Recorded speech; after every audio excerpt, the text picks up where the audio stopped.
Hi, I'm Mathieu from Ludovox, and we are at Essen Spiel with Ronja on the business lounge and press lounge of Pegasus Spiel. Hi, Ronja. Hi, hello. So it's our second interview today because we've done a Great Western Trail, but here we have Oracle of Delphi. Yes, by Stefan Feld. A very well-known and famous German author. So it is quite a complex game, as well. We know Stefan Feld for doing those. So it's a game for 2 to 4 players, ages 12 and up, and plays in around 100 minutes, right? Yeah, that's all right. So what are we trying to do? Are we trying to be the new Oracle of Delphi or something?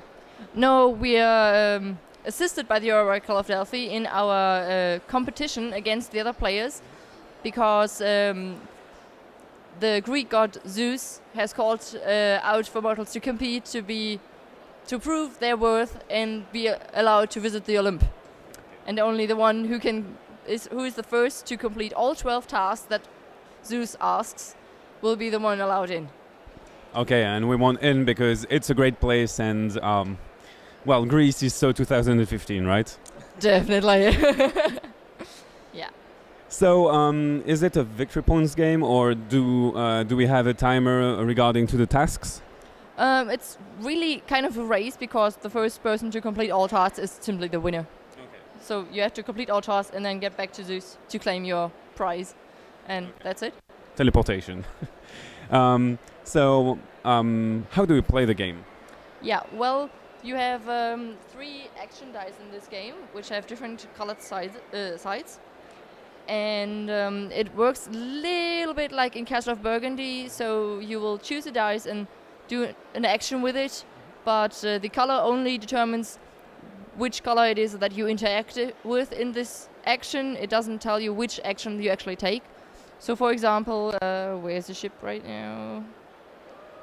Blue ship is there. Yeah.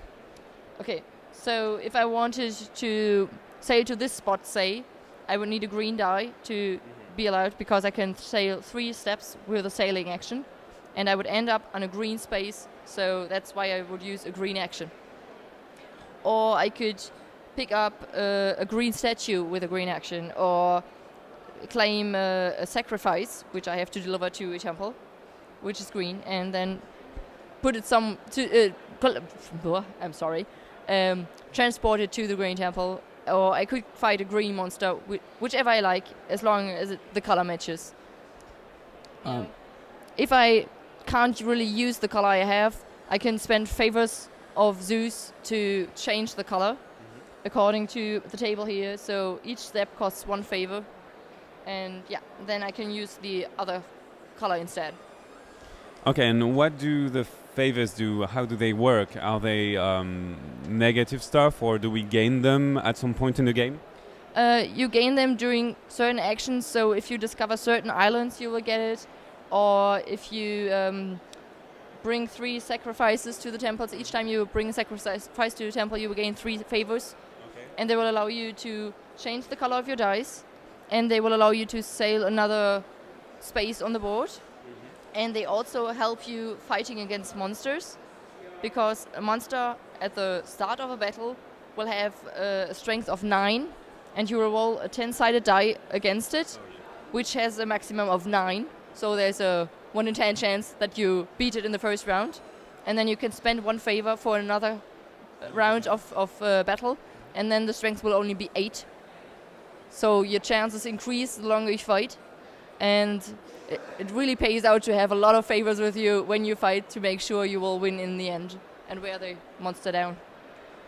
So what are those tiles? Are there tasks that we need to complete? Yeah, everyone will have to complete 3 shrines, so they will have to find the space which is shown on their task under the islands. If they find it, then they will just put the shrine on it and the task is completed. Yes. Then they will have to collect 3 statues and erect them on a matching space of their color. Then you will have to collect 3 sacrifices and bring them to the temples of their color. And you will have to fight 3 monsters. Very simple. Pretty much. What are those? Are those for an advanced game? No, all the stuff you see here will be in play. So these are wound cards because at the end of a round, after the last player's turn, he will roll the Titan die.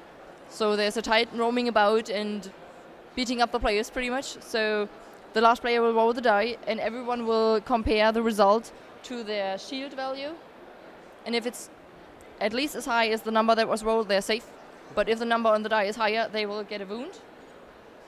And if they have 6 different wounds or 3 wounds of the same color, then on the next turn they won't get any actions, but they just get rid of 3 wounds, and then in the next turn they can behave normally.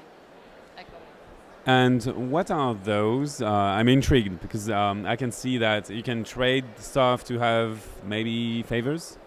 Yeah, these you get when you win against monsters. So fulfilling a task will always give you a boon in a way. So building your shrines will give you a point on this track, which I will explain in a second. If you bring sacrifices, you will get favors. If you erect statues, you will get companion cards, which are these. And if you fight monsters, you will get equipment cards, which allow you to endure more wounds or take certain sacrifices onto your ship immediately. Or whenever you have a black die, you will get 2 favors, stuff like that.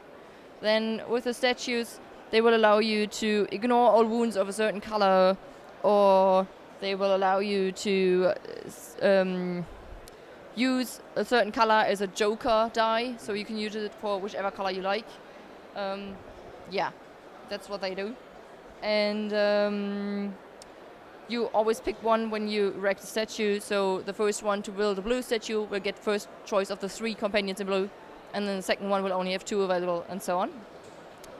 And yeah, the gods track over here, you will get points for building shrines, but there are other ways to gain points here as well, especially after your turn. When you roll your dice for the next round, you will tell the other players the color you rolled, and they can move one of their active gods, so one who is in this white area over here, not in the gray one down there. They can move them up 1 space, and they will do the same when they erect a shrine. And once the gods claim their throne, then you will get a bonus action which you can take whenever you feel it necessary. So Poseidon will allow you to just jump from one place to another, and Ares will allow you to immediately win a fight against a monster, and so on. So it's kind of a very huge bonus, but you have to strive towards it, and maybe it hinders your strategy doing so, right? Yes, exactly.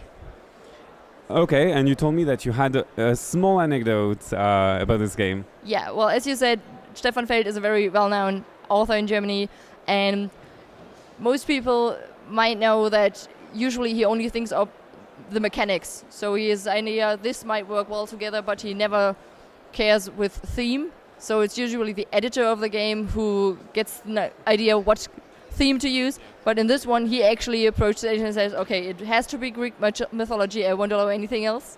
So this is a very special case for him that he actually came up with the theme himself, but it actually works really well, so that's all good. Thank you, Ronja, for that overview of Oracle of Delphi, and see you on the box. Bye! Taram,